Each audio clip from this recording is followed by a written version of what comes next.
త్రిసభ్య కమిటీ బృందం ఢిల్లీకి బయలుదేరింది. మాజీ మంత్రి హరీష్ రావు, మాజీ ఎంపీ వినోద్ కుమార్, రాజ్యసభ ఎంపీ వద్దిరాజు రవిచంద్రతో కూడిన త్రిసభ్య కమిటీ ఢిల్లీకి బయలుదేరింది. ఈ నెల 22న తెలంగాణ హైకోర్టులో కాళేశ్వరం కమిషన్పై తీర్పు వెలువడే అవకాశం ఉంది.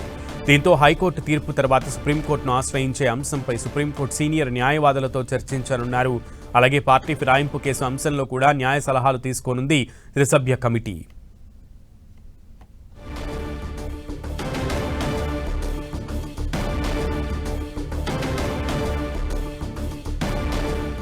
రైట్, మొత్తానికి బీఆర్ఎస్ త్రిసభ్య కమిటీ కూటమి లేదంటే కమిటీ ఢిల్లీ టూర్కి సంబంధించి పూర్తి సమాచారం మా ప్రతినిధి గోపిని అడిగి తెలుసుకుందాం.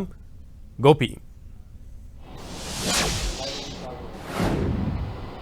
కొద్దిసేపటి క్రితమే తెలంగాణ మాజీ మంత్రి, మాజీ ఎంపీ వినోద్ హరీష్ తోటి కలిసి ఢిల్లీకి చేరుకోవడం జరిగింది. ముఖ్యంగా ఈ నెల 22న తెలంగాణ హైకోర్టు కాళేశ్వరం కమిషన్ పైన తుది తీర్పు ఇవ్వనున్న నేపథ్యంలో తదుపరి ఏ విధంగా ముందుకు వెళ్లాలన్న దానిపైన న్యాయ నిపుణులతో చర్చించేందుకు ఢిల్లీకి రావడం జరిగింది. ఈ రోజు సాయంత్రం సీనియర్ న్యాయవాది శేషాద్రి నాయుడుతో పాటు సుందరంలను హరీష్ రావు బృందం భేటీ కాబోతుంది. ఇందులో హరీష్ రావు, వినోద్ కుమార్ తో పాటు రాజ్యసభ సభ్యుడు వద్దిరాజు రవిచంద్ర కూడా ఉండబోతున్నారు. ముఖ్యంగా తెలంగాణలో నెలకొన్న పరిస్థితులు, ఇటు కాళేశ్వర కమిషన్ పైన హైకోర్టు తీర్పుతో పాటు పార్టీ ఫిరాయింపుల పైన సంబంధించి స్పీకర్ నిర్ణయాన్ని ఏ విధంగా న్యాయపరమైన అంశాలతోటి ముందుకు తీసుకువెళ్లాలన్న దానిపైన కూడా సీనియర్ న్యాయవాదులతో చర్చించనున్నారు. అయితే ఒకవైపు తెలంగాణలో ఒక భారీ బహిరంగ సభ బీఆర్ఎస్ తలపెట్టిన నేపథ్యంలో చాలా సుదీర్ఘ కాలం తర్వాత బీఆర్ఎస్ అధినేత కేసీఆర్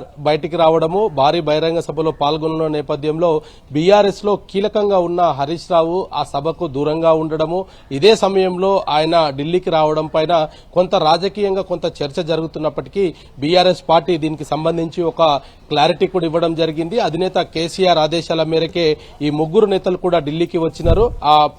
ఆ యొక్క లీగల్ గా ఉన్న అంశాలపైన చర్చించడంతో పాటు ఈ పార్టీ ఫిరాయింపులకు సంబంధించి, అంటే ప్రస్తుతం రాష్ట్రంలో ఈ పార్టీ ఫిరాయింపుల అంశం పైన స్పీకర్ ఎటువంటి నిర్ణయం తీసుకోకపోవడము, ఇటు కాంగ్రెస్ పార్టీకి సంబంధించిన బీఫామ్ పైన ఎంపీగా పోటీ చేసిన అభ్యర్థి ఏదైతే దానం నాగేందర్ కు సంబంధించిన అంశం పైన కూడా స్పీకర్ ఎటువంటి ఆధారాలు లేవు అంటూ కూడా వాళ్ళందరినీ కూడా బీఆర్ఎస్ ఎమ్మెల్యేలుగానే గుర్తిస్తున్నామంటూ కూడా స్పీకర్ తీసుకున్న నిర్ణయాన్ని ఏ విధంగా ముందుకు తీసుకువెళ్లాలి, ఇటు హైకోర్టులో, సుప్రీంకోర్టులో దానికి సంబంధించిన అంశం పైన లీగల్ గా ఎటువంటి అధికారాలు ఉన్నాయి, దానికి సంబంధించిన అంశం పైన కూడా ఈ న్యాయ నిపుణులతో చర్చించనున్నారు. అయితే ఈ సమయంలో ఏదైతే ఇటు జగిత్యాలలో భారీ బహిరంగ సభ, కేసీఆర్ చాలా రోజుల తర్వాత బయటకు వచ్చి ఆయన మాట్లాడుతున్న నేపథ్యంలో మరి హరీష్ రావు పార్టీకి కార్యక్రమానికి దూరంగా ఉండడంతో ఇటు అనేక రాజకీయంగా చర్చ అయితే జరుగుతున్న పరిస్థితి ఉంది.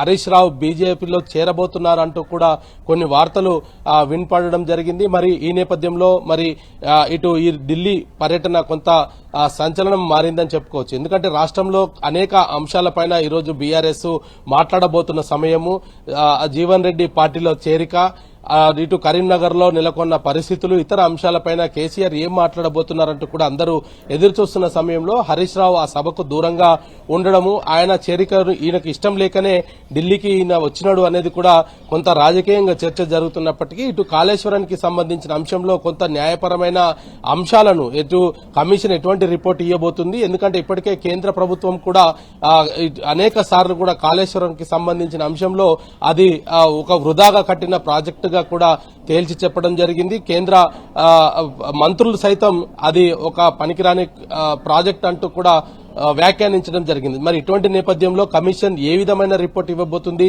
అది బీఆర్ఎస్ కు ఎటువంటి నష్టాన్ని చేకూర్చబోతుంది, మరి ఆ కమిషన్ తుది తీర్పు హైకోర్టు ఇచ్చిన తర్వాత సుప్రీంకోర్టులో ఆ తీర్పును సవాలు చేయడానికి ఎటువంటి అంశాలు తమ వద్ద ఉన్నాయి, వాటిని ఏ విధంగా లీగల్ గా ముందుకు వెళ్లాలన్న అంశంలపైన కూడా వీళ్లతో మాట్లాడేందుకే ఢిల్లీకి వచ్చారనేది మాత్రం ఇటు బీఆర్ఎస్ పార్టీ కొంత స్పష్టత ఇచ్చినప్పటికీ కూడా రాజకీయంగా ఒక కీలకమైన సభ రాష్ట్రంలో జరుగుతున్న సమయంలో హరీష్ రావు రాష్ట్రంలో లేకుండా ఢిల్లీకి రావడం పైన మాత్రం కొంత చర్చ జరుగుతుంది. సునీల్.